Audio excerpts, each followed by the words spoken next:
মহামান্য আদালত শিক্ষার্থীদের পক্ষে রায় দিয়েছে, সে অনুযায়ী সরকার প্রজ্ঞাপন দিয়েছে। কিন্তু সরকার এই প্রজ্ঞাপন দিতে যত রক্ত মারিয়েছে, যত লাশ পড়েছে, সেটা অনাকাঙ্ক্ষিত। এর জবাব আমরা চাচ্ছি।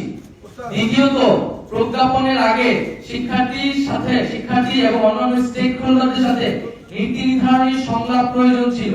এই ধরনের সংলাপ ছাড়া প্রজ্ঞাপনকে আমরা চূড়ান্ত সমাধান হিসেবে গ্রহণ করব না।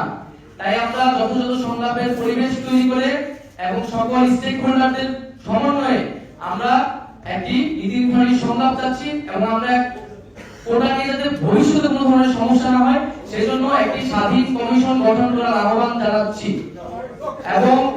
এবং এই প্রজ্ঞাপনের সাথেই কিন্তু কেবল আমাদের আন্দোলনটি সম্পর্কিত নয়।